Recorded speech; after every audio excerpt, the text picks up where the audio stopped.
The session is on policy recommendations for mainstreaming. So this is one part of the drain which needs to be cleaned. So we're picking the difficult one first. At the moment, we are also joined by Sean Kidney. In the rest of the world, green buildings, highly energy efficient buildings, comprise about a quarter of all the green bond market, a much higher proportion than in India. We have to catch up. Of course, the way we catch up is being clear about what counts as green. Clarity, to make it easier for financial markets and for banks. If you see in 1988, to start with, housing finance as industry as a whole stood around 2,000 crores. That's all. And in percentage of GDP share, it was less than 1% total. So from 2000, it has reached to 26 lakh crores. And in terms of GDP, if we talk, it is almost 11% of GDP. Although I may agree that it may not be at the level of international standards where it reaches around even 30%. But still, this journey has been beautiful. What do you think has been the learning and what would be the recommendations you would like to give to the policies makers or the regulators or ecosystem in general to take this forward, sir? That you make it compulsory that at least for new housing, unless you have an energy efficiency certificate, as it's there in the UK, of a minimum rating, but the rating is in place, everything is in place, the toolkit is there. You just have to use the danda. You have to make it that no house can be sold unless it has a minimum rating of C. In London, if you want to buy a home today, you can't sell a home or you cannot rent a home unless it has a minimum certificate of energy.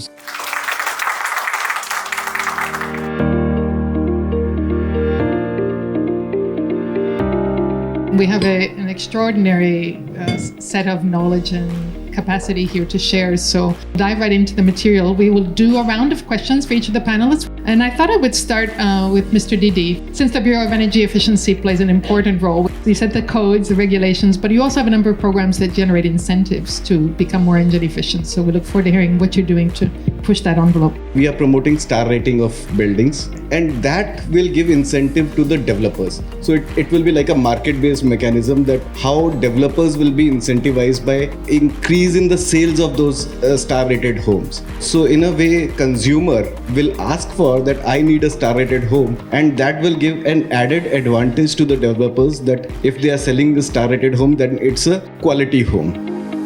So I'm wondering, since we were just discussing the concept of energy efficient standards for residential building, you've seen GREHA evolve over the years since it was first introduced in 2007. Can you talk a little bit about how the standard has evolved to retain its relevance and adapt also to the urgency of climate risks? It was a tool which was used to evaluate buildings in the Indian context. That's very important. We did not adapt it from from some other code. It was based on the regulations, as I said, all the regulations that were available within India. That became the benchmark, and then you started evolving it over time.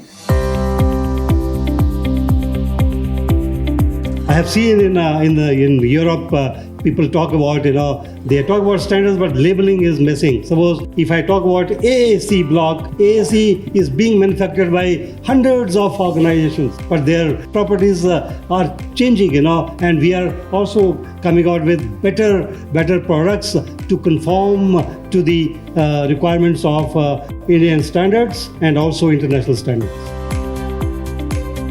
I want to turn now to the intersection of finance and green, because to build an ecosystem, of course, all of this infrastructure and investment needs to be funded. We need demonstration projects because all lenders need quantified information. They need to know when you do this, when you use this material, you reduce the energy demand by X% and you save this many liters of water, this much CO2, and this allows the lender. That's what the lender wants. They want quantifiable information. What else do they want? They want somebody to mitigate their risk. So if a defined event happens, then they get certain payout. They don't lose the whole exposure that they have. I feel that communication is an extremely important part of it. We've been lacking that. We've somehow kept that knowledge to a few and said, okay, these are the experts, only these people can guide. So this should be mainstream. We are working with institutions like IIFL and other housing finance companies on reaching those end customers. And IIFL itself is doing a lot of good work with Kutumb and other awareness raising activities, and enable the housing finance company to actually deliver most of the hand holding. They don't necessarily require a lot of external support. They make it as part of their standard loan process that every homeowner that chooses green will get this additional piece of advice, and they may possibly get some better funding as well. And in the end, it's a win-win situation for both, for the housing finance company as well as for the end user, and of course for the environment at large. So I think our dreams would get fulfilled when a prospective customer goes to the builder and says, "Green hai kya? Kitna green hai?" I think that day we would have achieved what we are inspiring for.